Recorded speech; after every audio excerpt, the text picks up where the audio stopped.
Welcome back to On the Job. Today we're at Hollywood Fire Department, Station 74, and we'll be talking to Moises Ramos.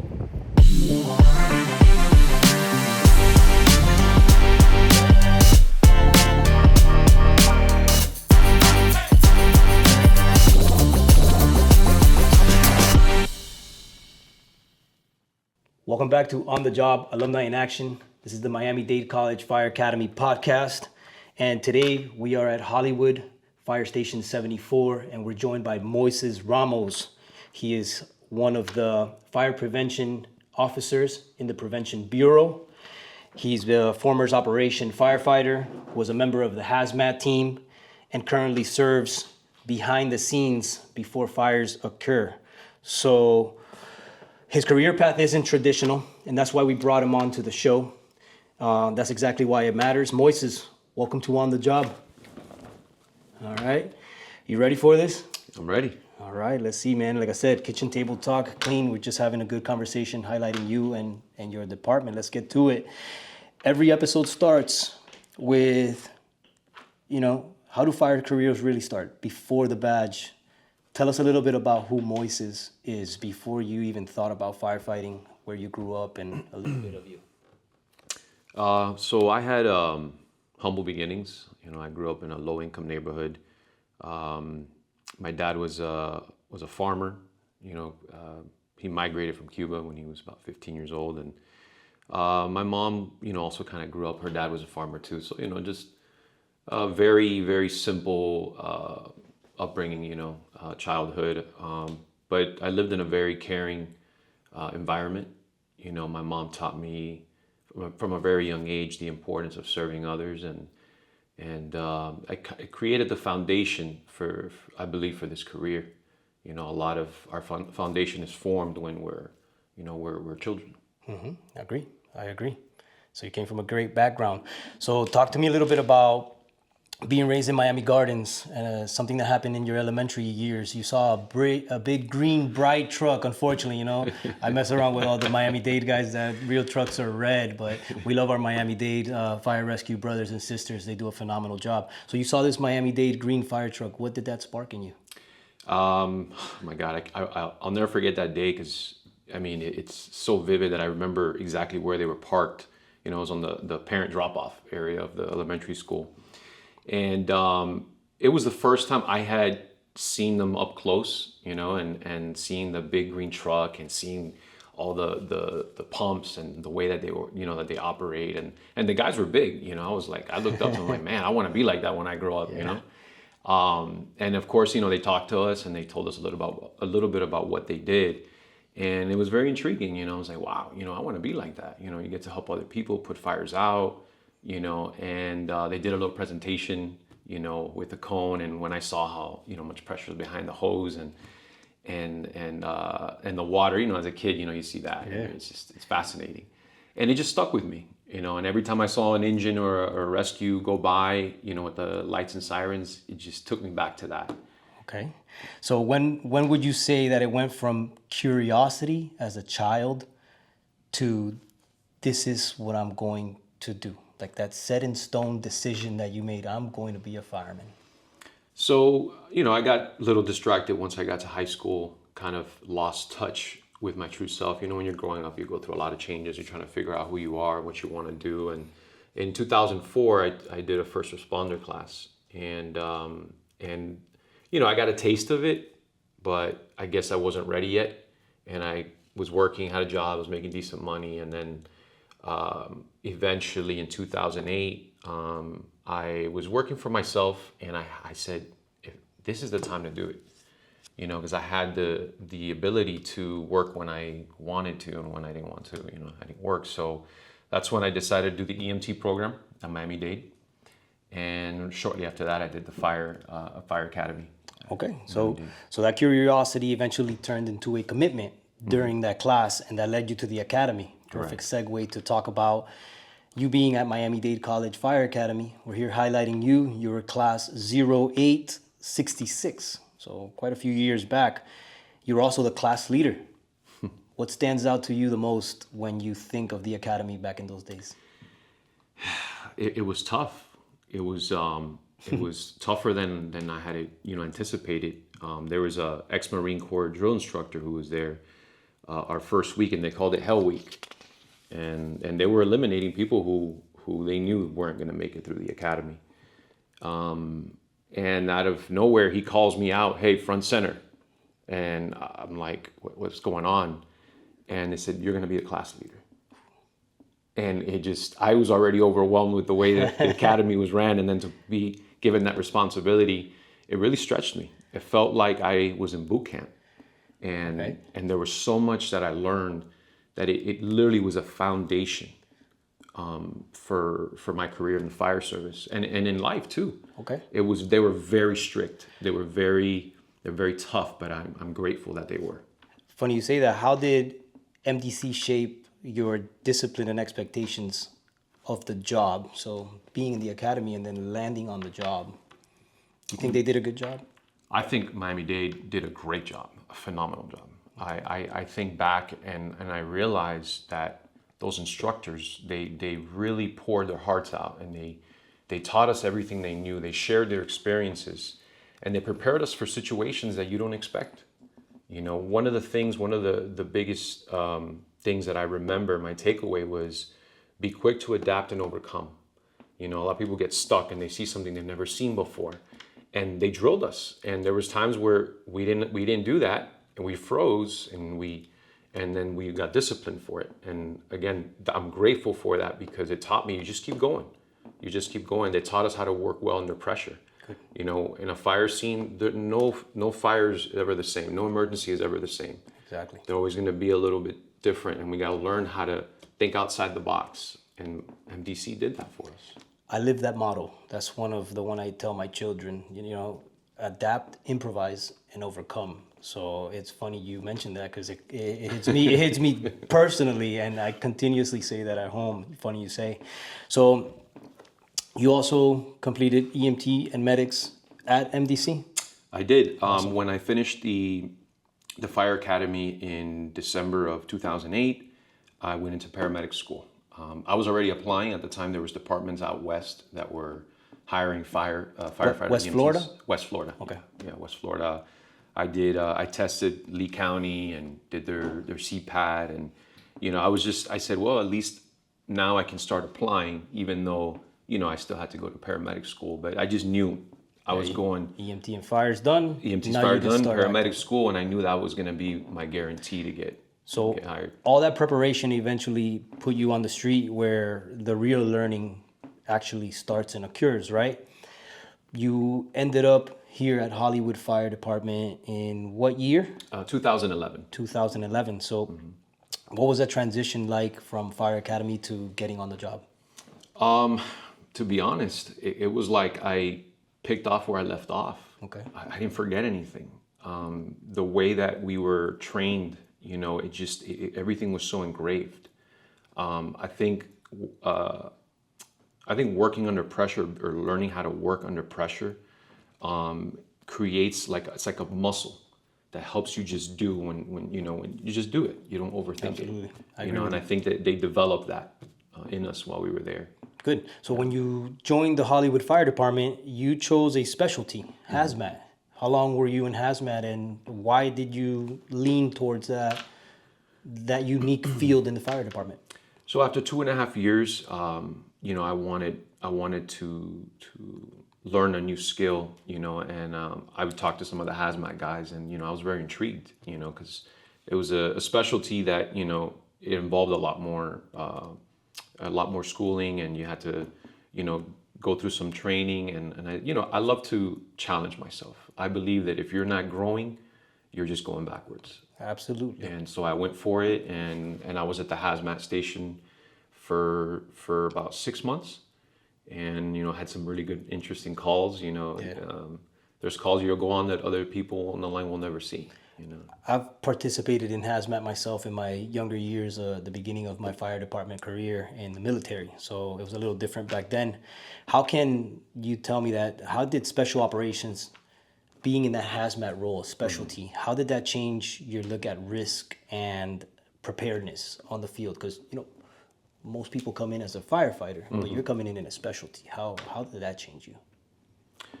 Now you're referring to the HazMat? To being on a hazmat unit, yes. Being on a HazMat unit. Yeah.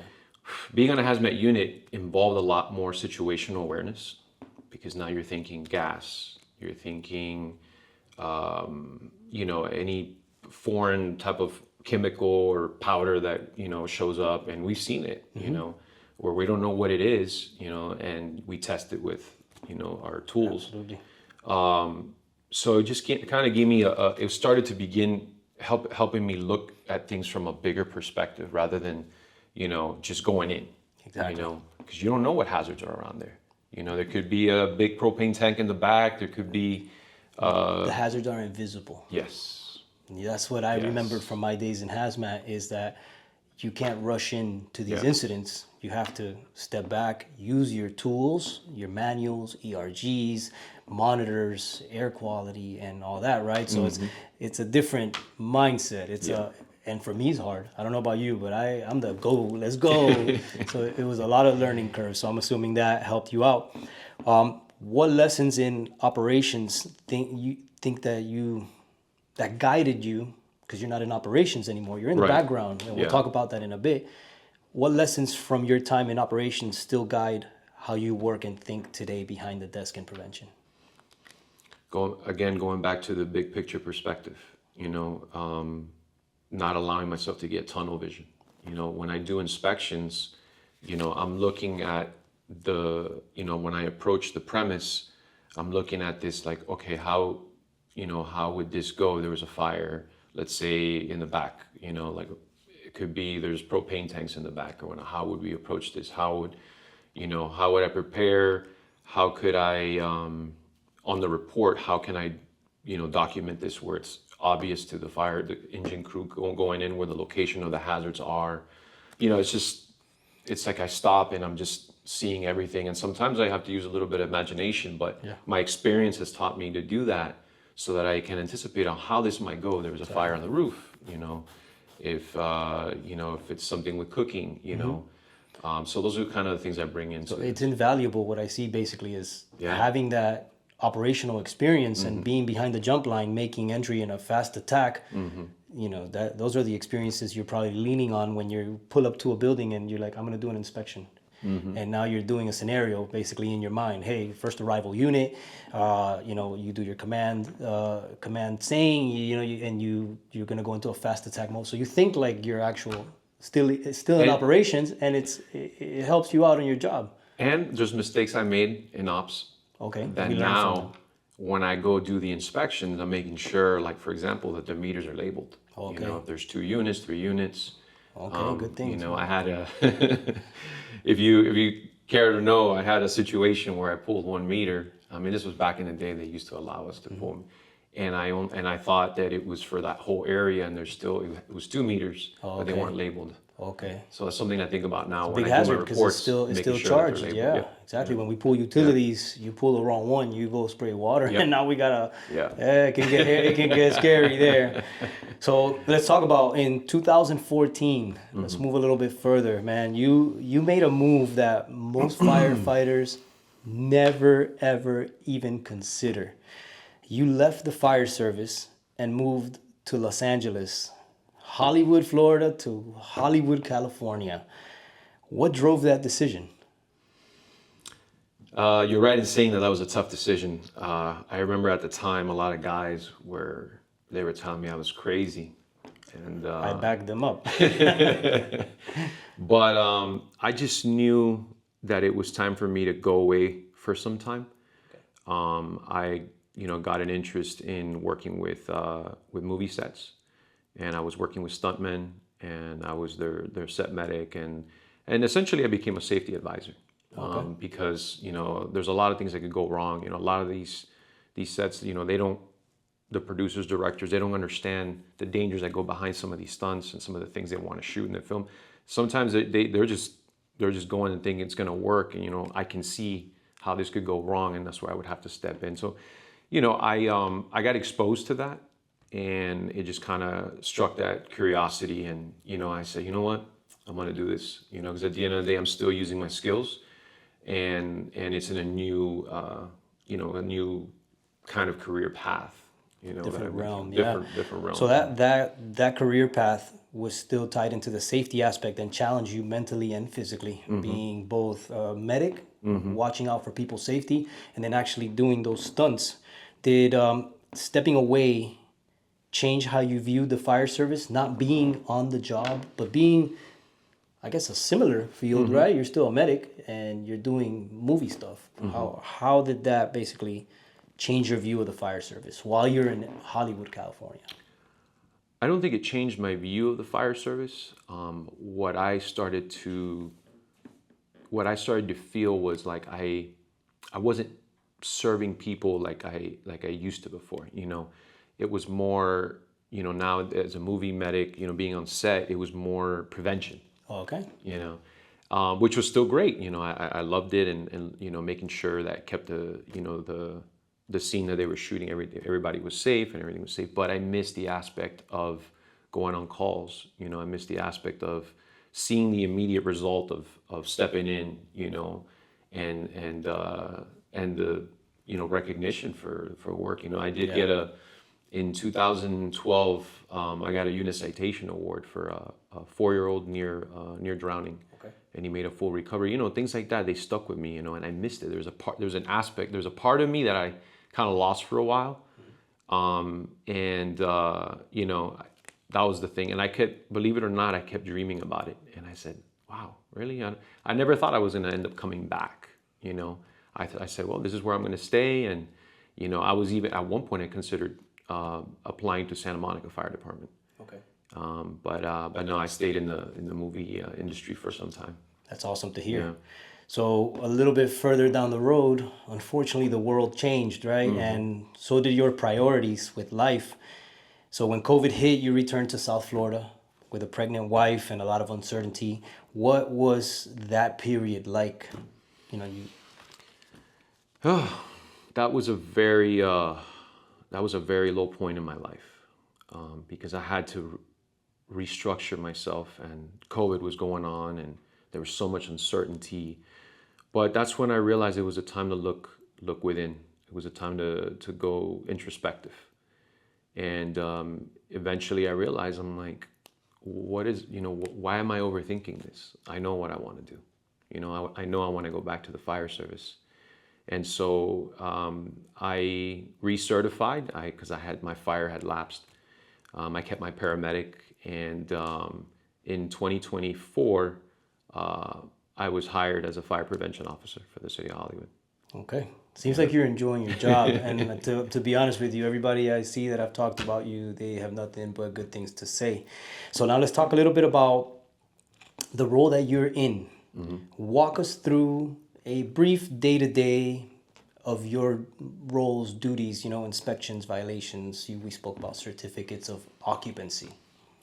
So our days start with, checking our emails. A lot of times we get, complaints that come in, and then we get, emails of requests from certain tenants or stuff like that. So that's the first thing we do. But priority is always certificate of occupancy. These involve, permit inspections for, high rises, interior alterations, stuff like that. And that always takes precedence because, there's a lot of money going into that. And so that's what funds the city. So that's always high priority. And then once we're done with that, then we go to complaints if we have any. Usually it could be, complaints can be anything from a Knox box that couldn't open. The engine arrived and they couldn't open the Knox box, or it was hard. Who files a complaint?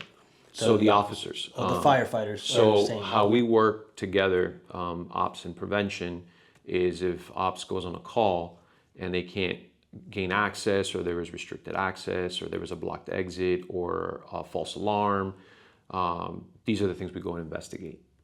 Okay. Yeah, That's awesome. That's where the complaints come That's from. awesome to see that your prevention bureau works directly with the operations bureau to handle problems that arise on scenes and things like that. Now, Hollywood is growing vertically, just like many municipalities here in South Florida, right? How does that high-rise construction change your responsibility? Well, right off the bat, it's going to be premise, and the layout, location of, the life safety devices, your fire alarm panel, your fire pump room, the generator room. So all these things are very important to be very well documented in our reports so that the engine crews can know where everything is at, where the FTC connection is, how many stories, how many units, and so when we do inspections, we are always making sure, especially for these high rises, everything's labeled, every door is labeled. That we have key to every room. We check those Knox boxes. We got to make sure we have access to every room. It's very crucial when the engine crews are, and they show up. Time is valuable. Yes, you answered my next question, which was going to be how important is the relationship between prevention and operations. But if you rewind about 15 seconds back, he answered it right there. It is extremely important that what you do behind the scenes allows us access and information while we are on scene during the emergency. So I personally thank you for what you do. Now, you have aspirations. I like what you said earlier, that you have plans for growth. A lot of firefighters don't realize how much risk is eliminated before we even roll, and you live that space every day. You are put in a specific situation every 2 weeks. I think it was 2 weeks that you told me. Not every 2 months. Every 2 months. That's what it was. Sorry for that. So every 2 months you're on call. Correct. For major incidents. Talk to me about that role or what we spoke about. So we're as fire inspectors, fire prevention officers, we're on call once every 2 months, and we're on call for 7 days straight, 24 hours, and we get called out if an engine crew cannot determine the cause and origin of the fire. Then we have to go out there and investigate, and that's when we get called out. We investigate with the state fire marshal, who joins us in the investigation. But more than anything, we serve we protect the scene. We take over the scene. We basically become IC, incident commander of the scene. But really, we're just trying to keep the scene secure, and we're trying to preserve the evidence so that we can determine, the cause and origin. Because there's all sorts of, it could be incendiary, it could be arson, so we got to make sure that we, determine the right cause and origin. Okay, so you told me earlier you don't feel the need to return to operations. Why do you feel that your impact is greater now here in the Prevention Bureau? It's better to prevent something than have to deal with it after it happens. So I like the big picture perspective that I have now, where I can, again, anticipate what could go wrong, what might go wrong. And if I can prevent something from happening, it's much better. And the guys on the line are grateful, because there's a lot of things that can be prevented, especially with commercial cooking. We are super strict with the code requirements for commercial cooking. And these are things that are sometimes can be overlooked, and it's the difference between a fire happening and preventing a fire. Excellent. Now, long term, you set your sights on a big goal, becoming fire marshal. What does that vision look like to you and the path to getting there? Definitely hard work and determination, leading by example. I think leadership starts, at the lowest rank. When you can lead by example and make others follow. I think that's the start. I plan to work my way up through the ranks. FPO 2 and then FPO 3. I become a plan reviewer, and then you work your way up to assistant fire marshal, and then eventually fire marshal. So there's a lot of work to be done. There's a lot of things to learn, but I know that my previous experience and the experiences I'm going to gain along the way, and knowing the city more and more every day, is going to prepare me for that role.